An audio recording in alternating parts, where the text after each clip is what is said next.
In Stranger Things, the Upside Down looks just like our world, only darker, colder, and eerily silent. Everything familiar becomes distorted.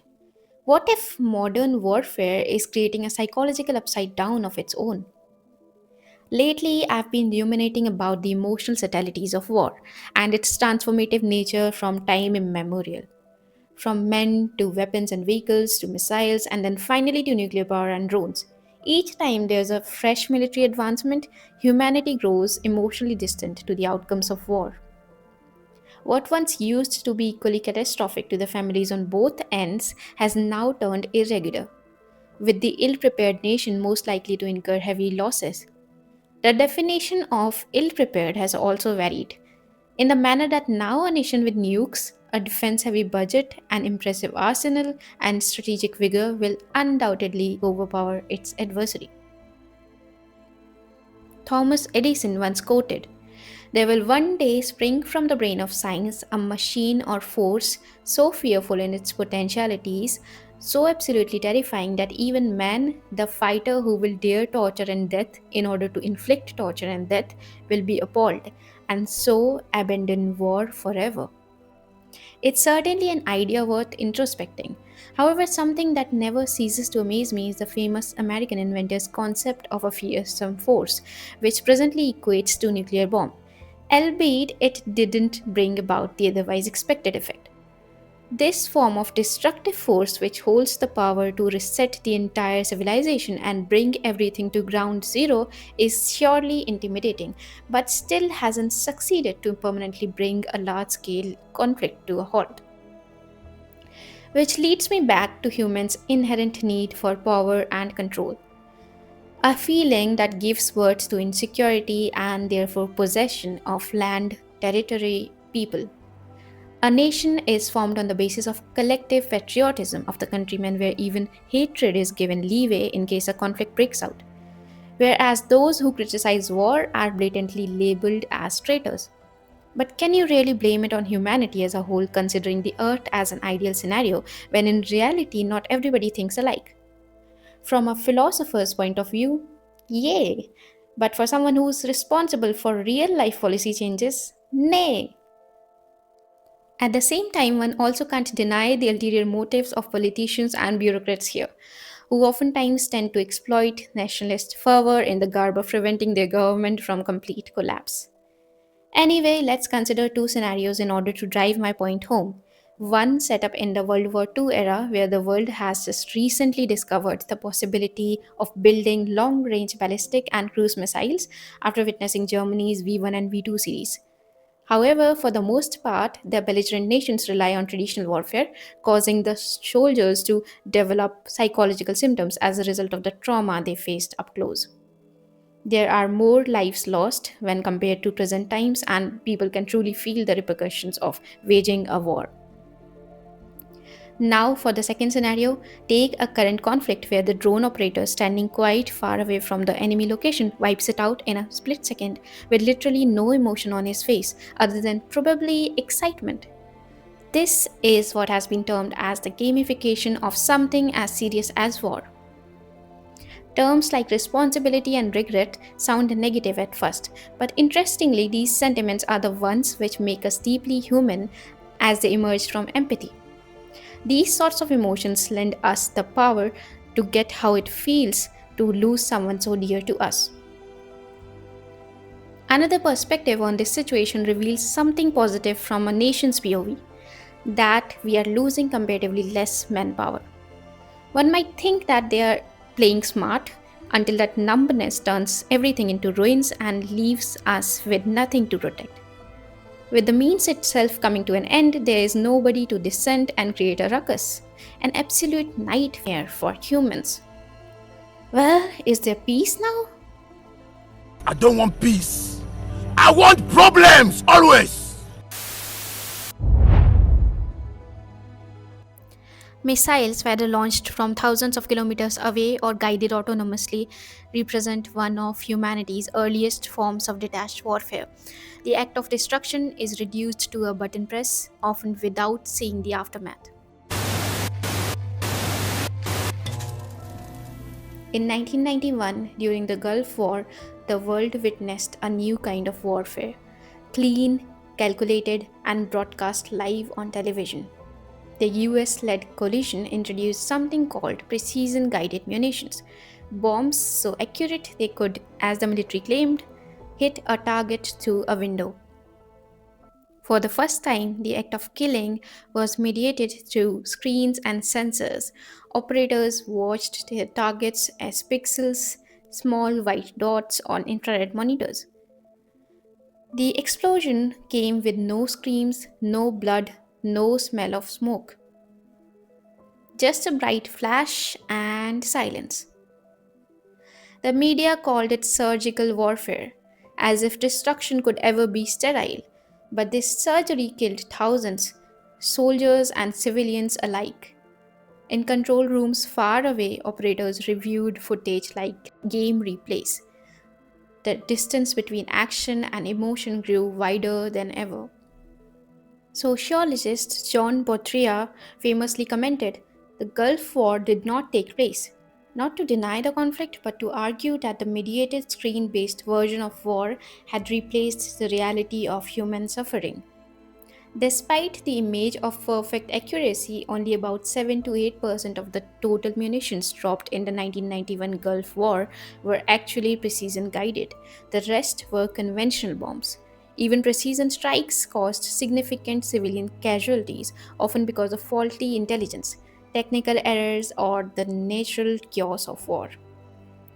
Yet the public perception and the operator's own sense of moral justification was shaped by that illusion of precision. We did it cleanly, many believed. It reinforced a moral buffer, the idea that technology could sanitize killing. By the 2003 Iraq War, PGMs became even more dominant, with shock and awe campaigns that relied on real time satellite guidance.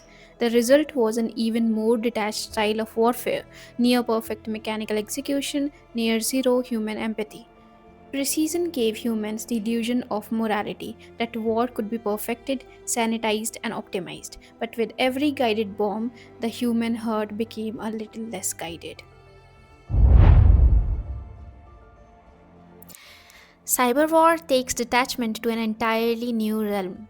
There are no bodies, only broken systems. Yet behind every target server, there's a family that loses light, warmth, or life support. It is the war of invisible consequences. Hackers and analysts operate through keyboards, often not witnessing the human suffering their code causes. There's a growing phenomenon of moral disconnection to abstraction. When destruction looks like a data breach, it's harder to empathize with those in the dark without power or clean water. In the winter of 2015, as most Ukrainians sat wrapped in blankets under the glow of their heaters, a different kind of weapon was being tested. Not one fired from the sky, but from a keyboard. Hackers linked to Russia's Sandworm group remotely shut down power for nearly a quarter million civilians. Hospitals, homes, train stations, all silent. There were no explosions, no smoke, no visible enemy. The operators sat hundreds of miles away. They never saw the faces of those they left shivering in the cold. They only saw a confirmation on screen: access granted. This was the new phase of warfare, where victory feels like a successful upload. Drones and loitering munitions don't just extend reach, they erase the immediacy of empathy. Operators can kill with clinical precision, yet their brains process the act differently than face to face combat.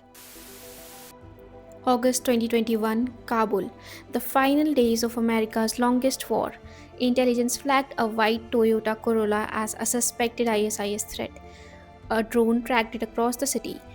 Operators watched the live feed for hours, convinced it carried explosives. The order came, cleared hot. Moments later, 7 children were dead. The driver was not a terrorist but an aid worker named Zimari Ahmadi. The strike was precise, the judgment was not. In Gaza, the sound of drones is constant, a high pitched hum that never stops, like a ceiling fan you can't turn off. They hover, record, and sometimes strike. For those below, they are eyes of an unseen power. For those behind the controls, just pixels, movement, coordinates, authorization. A 2021 report revealed that Israel's drones in Gaza now use AI systems that can independently select human targets.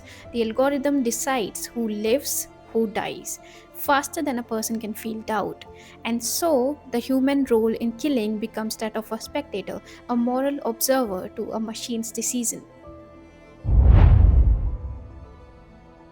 As drone warfare expanded, questions arose, not just about legality but about psychology. Philip Alston, a former United Nations Special Rapporteur on extrajudicial executions, once described what he called a PlayStation mentality. He warned that operating drones from thousands of miles away could begin to resemble a video game, where the act of killing feels abstract, filtered through a joystick and a screen. John Yu, a law professor at the University of California, Berkeley, echoed a similar idea, saying it's like a video game, it's like Call of Duty. Both remarks captured a growing concern that technology might be dulling the moral and emotional weight of combat. Popular imagination soon followed, portraying drone operators as cold, detached, or mechanical, the so called video game warriors. Yet psychologists caution that this view oversimplifies reality. Many drone pilots experience a different kind of trauma, the paradox of killing from safety, of returning home to ordinary life minutes after ending another. If distance once made killing easier, automation may take it a step further. Today, artificial intelligence systems are beginning to identify, track, and even recommend targets, sometimes faster than a human could process what's happening. And as algorithms step in, the question shifts from how do humans feel about killing to will humans still feel anything at all? But beyond theories and reports, what does this mean to us, the generation growing up with both empathy and automation on our screens? I asked two of my friends to share what they feel when they think about the psychology of warfare, not as soldiers or policymakers, but as ordinary people watching the line between human and machine blur. In my opinion about the future of the warfare, I feel right now, given the fact that we have our individual lives, we have evolved to become individually fulfilled and to understand our needs and requirement. So since we are no longer in stone age and we are no longer in a time where we need to be in a community together to hunt a stag, I feel we understand that I have an individual life, I have individual feeling, and I have people who rely on me and who I am responsible for. So going on a war, being part of a war, sacrificing my life is not something that would make sense to me until I relate and agree to the cause. So if at this given point of time, as a youth of the nation, if somebody comes to me asking me if I would go on a war, I will not, if I do not relate to the cause and I do not agree to what the war is for. And I would also say that this is how I feel the general notion is beginning to develop. At least it's like that for me. So war is not cool. It's not. Now, since we are speaking on this topic, I think the first question that arises in our mind is, what do we think when we think of wars? The first thing that comes to our mind, I think, is a desolate area or a patch with two sides of soldiers fighting. It's filled and scattered with lifeless bodies of soldiers, with artilleries, guns, and war vehicles like tanks or carriers, etc. But what doesn't cross through our mind is the emotions or scars that a war could leave behind. Each soldier that fights isn't just a fighter, but a human at the very first.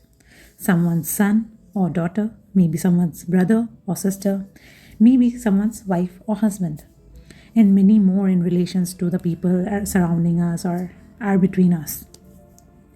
But we only see the war through the screens, sitting at home. But the soldiers are the ones that are fighting in reality.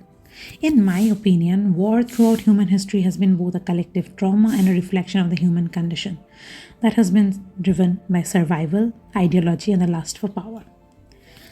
But nowadays, what I truly think transformed war's psychological landscape in this recent times exactly is the rise of remote warfare, like the drones, precision guided missiles, etc. And with this recent advancements in technology, warfare has taken on a more like detached scenario, something like more like a simulation, like where we just sit and just like throw over like a drone attack or a bomb strike without even going into battlefield. So I think as the technological innovation transforms this warfare, the emotional weight of this conflict has become increasingly distant. Maybe that's what the psychology of future warfare really is, not just about drones or data, but about how easily we learn to detach. Technology keeps giving us distance from danger, from pain, and sometimes from conscience. But in every new system we design, there's still a human somewhere pressing the button, writing the code, or deciding the target. And maybe, just maybe, the future of warfare will depend less on how smart our machines become and more on how human we choose to remain. From men to weapons and missiles, and to weapons and missiles too.